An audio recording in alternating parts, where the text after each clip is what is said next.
Fatehpur triple murder case के मामले में मृतक के घर पहुंचे किसान नेता राकेश टिकैत परिजनों से मुलाकात कर हर संभव मदद का आश्वासन दिया।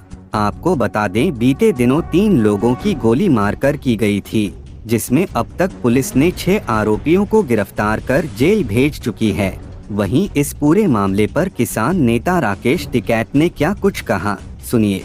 क्या उनका कहना था? देखो, उनका तो वे तो कहने की कोई हालात में है नहीं। जी जी।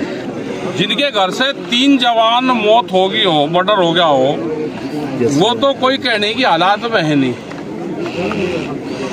ये तो यहाँ के समाज को देखना, जो किसान संगठन है उसको देखना, यहाँ के पुलिस को और प्रशासन को देखना, 4 लोगों को देखना पड़ेगा। यहाँ का जो पॉलिटिकल आदमी है उनको यहाँ पे आना चाहिए सबको। यहाँ का कोई विधायक हो, MP हो, अगर वे नहीं आ रहे हैं तो इसका मतलब वे इनके साथ नहीं, जो मर्डर करने वाले उनकी सपोर्ट कर रहे हैं। जो यहाँ पे आ जाएगा वो अपनी क्लीन चिट लेता जाओ।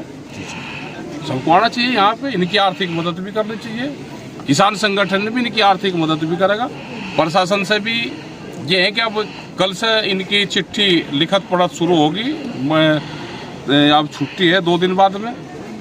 अधिकारियों से बातचीत हुई भी है हमारी लखनऊ भी, उन्होंने आश्वासन दिया कि जो कमी है हम उसको पूरा करेंगे। सिक्योरिटी पर्पज से बात होगी। कोई आरोप भी लगाया? कोई आरोप क्या लगाना? आरोप तो मर्डर हुई रही। कल आपके आए दिन थानेदार और हल्का इंचार्ज को निलंबित किया गया। ये तत्कालिक घटना से शायद उनका लेना देना न रहा हो, लेकिन पूर्व के कई थानेदार उनको लगातार संरक्षण देते रहे। उनके वीडियो हैं। रक्षाबंधन के दिन इसी तरह का हमला किया गया, लाठी डंडों से पीटे गए, ग्रामीण पहुंचे। वो हम लेंगे, अगर कोई भी पुलिस प्रशासन इस तरह का लिप्त है उसमें तो यहाँ से जाएगा। परिजनों की क्या मांगे थी? परिजन जो है अब तक की प्रशासन की कार्रवाई से संतुष्ट नजर नहीं आ रहे हैं। आपका संगठन कैसे उनकी मदद करेगा? परिजनों की तो मांग ये रहती है कि भाई यस तुरंत फांसी हो, ये हो, मकान टूटे, ये उनकी रहती है, सभी की रहती है, इनकी नहीं। लेकिन कानूनी कार्रवाई क्या कहती है उसमें? कानून क्या कहता है? तो पुलिस प्रशासन उसमें अपना काम भी करे। आप अभी तक की कार्रवाई को कैसे देखते हैं? संतुष्ट हैं आप अभी तक की कार्रवाई से या और कार्रवाई से? जो मुलजिम है वो तुरंत जाकर थाने में बैठ गया मर्डर करके, ये तो क्या तो पुलिस कर लेगी और क्या हम किसान संगठन कर लेंगे? एक आध दिन का हेर फेर होता, आप कम से कम वो भाग जाता, पुलिस जाती पकड़ के, उसे एक आध दिन छुपा कर रखती। अब जो जाके वीडियो के सामने थाने में बैठ गया तो क्या तो उसका पुलिस कर लेगी?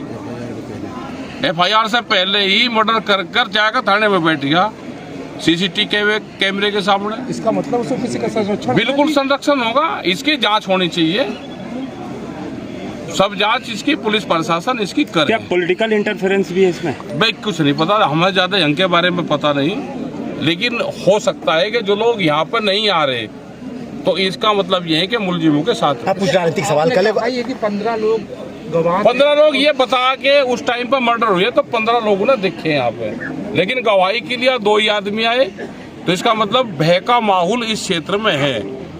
उनकी सुरक्षा की गारंटी देना चाहिए। जैसे लखीमपुर खीरी कांड में करीब 70-82 गवाह हैं और सबको सिक्योरिटी दे रखी है, तो यहाँ पे भी गवाहों को सिक्योरिटी जिम्मेदारी, इनके घर की जिम्मेदारी, इनकी आर्थिक मदद, इनकी नौकरी, बच्चों को कहीं बाहर भेजना, क्योंकि 2-2 साल के 5-5 साल के बालक हैं, 2 इनके घर में बच्चे, उनका भी कुछ हो सकता है। आप कुछ 2 चीजें ब्लैक लिस्ट की है, हिंदू मुस्लिम और वक्फ बोर्ड।